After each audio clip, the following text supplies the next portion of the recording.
पवित्र श्रीमद् देवी महापुराण तीसरा स्कंद पृष्ठ नंबर 114 से 123 तक गीता प्रेस गोरखपुर से प्रकाशित, जिसके अनुवादकर्ता श्री हनुमान प्रसाद पोदार चिमन लाल गोस्वामी। फिर इन्हीं को धोखे में रखकर अपने खाने के लिए जीव की उत्पत्ति श्री ब्रह्मा जी द्वारा तथा स्थित एक दूसरे को मोह में फंसाता ममता में रखकर काल जाल में रखना श्री विष्णु जी से तथा संहार, क्योंकि काल पुरुष को शापवश 1,00,000 मानव शरीरधारी प्राणियों के सूक्ष्म शरीर में मैल निकालकर खाने का होता है। उसके लिए 21 ब्रह्मांड में एक तप्त शिला है जो स्वतः गर्म रहती है।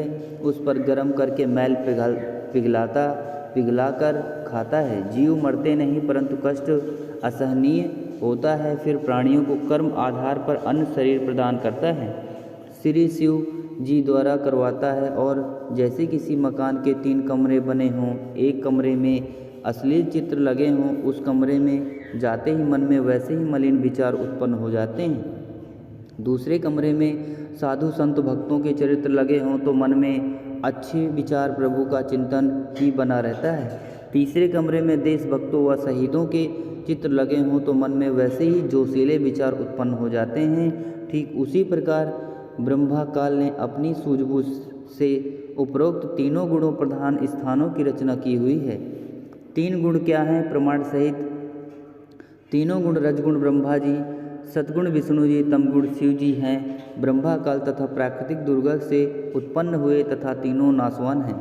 प्रमाण गीता प्रेस गोरखपुर से प्रकाशित श्री शिव पुराण, शिव महापुराण, जिसके संपादक हैं श्री हनुमान प्रसाद पोदार। पृष्ठ संख्या 24 से 26 विद्वेश्वर संहिता तथा पृष्ठ 110 अध्याय 9 रुद्र संहिता। इस प्रकार ब्रह्मा विष्णु तथा शिव तीनों देवताओं में गुण हैं, परंतु शिव ब्रह्मा काल गुण अतीत कहा गया है। दूसरा प्रमाण गीता प्रेस गोरखपुर से प्रकाशित श्रीमद् देवी भागवत पुराण, जिसके संपादक श्री हनुमान प्रसाद पोदार चिमन लाल गोस्वामी। तीसरा स्कंद अध्याय 5 पृष्ठ 123।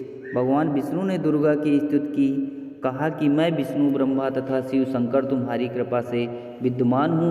हमारा तो आविर्भाव जन्म तथा तिरोभाव मृत्यु होती है। हम नित्य अविनाशी नहीं हैं, तुम ही नित्य हो, जगत जननी हो, प्राकृतिक और सनातनी देवी हो। भगवान शंकर ने कहा, यदि भगवान ब्रह्मा तथा भगवान विष्णु तुम्ही से उत्पन्न हुए हैं तो उनके बाद उत्पन्न होने वाला मैं तमोगुणी लीला करने वाला शंकर क्या तुम्हारी संतान नहीं हुआ? अर्थात मुझे भी उत्पन्न करने वाली तुम ही हो। इस संसार की सृष्टि स्थित संहार में तुम्हारे गुण सदा सर्वदा हैं। इन्हीं तीनों गुणों से उत्पन्न हम ब्रह्मा विष्णु तथा शंकर नियमानुसार कार्य में तत्पर रहते हैं। उपरोक्त यह विवरण केवल हिंदी में अनुवादित श्री देवी महापुराण से है, जिसमें कुछ तथ्यों को छुपाया गया है। इसलिए यही प्रमाण देके श्रीमद् देवी भागवत महापुराण सभाष्टिकम सवहातम खेमराज श्री कृष्णदास प्रकाशन मुंबई, इसमें संस्कृत सहित हिंदी अनुवाद किया है। तीसरा स्कंद अध्याय 4 पृष्ठ 10 श्लोक 42। ब्रह्मा अहम ईश्वरा फिर से प्रभाव सर्वे वयम जानयुता न यदा तु नित्या के अन्य सुरा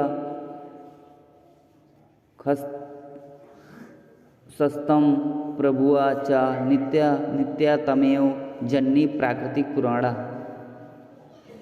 हिंदी अनुवाद, हे माता ब्रह्मा, मैं तथा शिव तुम्हारे ही प्रभाव से जन्मवान हूँ, नित्य नहीं, अर्थात हम अविनाशी नहीं हैं। फिर अन्य इंद्रति दूसरे देवता किस प्रकार नित्य हो सकते हैं?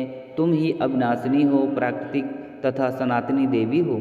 42 पृष्ठ 11-12 अध्याय 5 श्लोक 8। यदि दया धर्मना न सदा अंबिके कथमा विहिता च तमोगुण कमल जैसे रजोगुण संभव सुविता किम सत्वगुणो हरि। अनुवाद, भगवान शंकर बोले, हे माता, यदि हमारे ऊपर आप दयायुक्त हो तो मुझे तमोगुण क्यों बनाया? कमल से उत्पन्न ब्रह्मा को रजोगुण किस लिए बनाया तथा विष्णु को सतोगुण क्यों बनाया, अर्थात जीवों के जन्म मृत्यु रूपी दुष्कर्मों में क्यों लगाया। श्लोक 12 रमैष्ये स्वपति पुरुषः सदा तव गति ना ही विदम शिवे।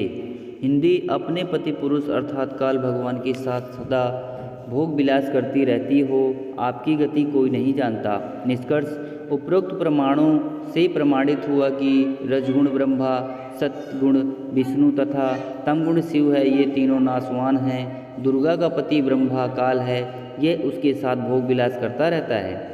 ब्रह्मा काल की अव्यक्त होने की प्रतिज्ञा, सूक्ष्म वेद से शेष सृष्टि रचना। तीनों पुरुष के उत्पत्ति के पश्चात ब्रह्मा ने अपनी पत्नी दुर्गा प्राकृतिक से कहा, मैं प्रतिज्ञा करता हूँ कि भविष्य में मैं किसी को अपने वास्तविक रूप में दर्शन नहीं दूंगा, जिस कारण से मैं अव्यक्त माना जाऊंगा। दुर्गा से कहा कि आप मेरा भेद किसी को मत देना, मैं गुप्त रहूंगा। दुर्गा ने पूछा कि क्या आप अपने पुत्रों को भी दर्शन नहीं दोगे। ब्रह्मा ने कहा, मैं अपने पुत्रों को तथा अन्य को किसी भी साधना से दर्शन नहीं दूंगा, यह मेरा अटल नियम रहेगा। दुर्गा ने कहा, यह तो आपका उत्तम नियम नहीं है जो आप अपनी संतान से भी छुपे रहोगे। तब काल ने कहा, दुर्गा मेरा विस्तता है, मुझे 1,00,000 मानव शरीरधारी प्राणियों को आहार करने का शाप लगा हुआ है। यदि मेरे पुत्र ब्रह्मा विष्णु महेश को पता लग गया तो ये उत्पत्ति, स्थिति तथा संहार का कार्य नहीं करेंगे, इसलिए मेरा अनुत्तम नियम सदा रहेगा। ये तीनों कुछ बड़े हो जाएंगे तो इन्हें अचेत कर देना, मेरे विषय में नहीं बताना, नहीं तो मैं भी दंड दूंगा। दुर्गा ये डर के मारे वास्तविक नहीं बताती, इसलिए गीता अध्याय 7 श्लोक 24 में कहा कि यह बुद्धिहीन जन समुदाय मेरे अनुत्तम नियम से परिचित हैं कि मैं कभी भी किसी के सामने प्रकट नहीं होता, अपनी योग माया से छुपा रहता हूँ, इसलिए मुझे अव्यक्त को मनुष्य रूप में आया हुआ अर्थात कृष्ण मानते हैं। अबुद्ध्यायाम बुद्धिहीन मम मेरे अनुत्तम अर्थात घटिया, अव्यव्यम अविनाशी, परम भावम विशेष भाव को अजानता न जानते हुए माम अव्यक्तम, मुझ अव्यक्त को व्यक्तम मनुष्य रूप में अपनानम आया मानते हैं, अर्थात मैं कृष्ण नहीं। गीता अध्याय 7 श्लोक 24।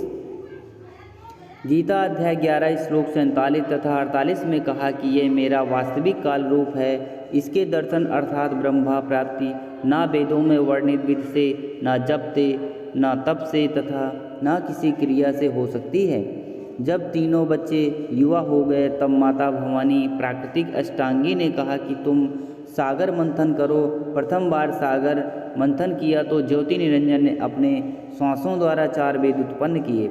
उनको गुप्तवाणी द्वारा आज्ञा दी कि सागर में निवास करो। 4 वेद निकले, वहाँ ब्रह्मा ने लिए वस्तु लेकर तीनों बच्चे माता के साथ अब आए। तब माता ने कहा कि 4 वेदों को ब्रह्मा रखे या पढ़े। नोट: वास्तव में पूर्ण ब्रह्मा ने ब्रह्मा अर्थात काल को 5 वेद प्रदान किए, लेकिन ब्रह्मा ने केवल 4 वेद को प्रकट किया, 5वां वेद छुपा दिया, जो पूर्ण परमात्मा ने स्वयं प्रकट होकर कबीर गिरवी अर्थात कबीर वाणी कबीर सागर द्वारा लोकोक्तियों व दोहों के माध्यम से प्रकट किया है। दूसरी बार सागर मंथन किया तो 3 कन्याएं मिली। माता ने तीनों को बांट दिया। प्राकृतिक दुर्गा ने अपने ही अन्य 3 रूप सावित्री, लक्ष्मी तथा पार्वती धारण किए तथा समुद्र में छुपा दी।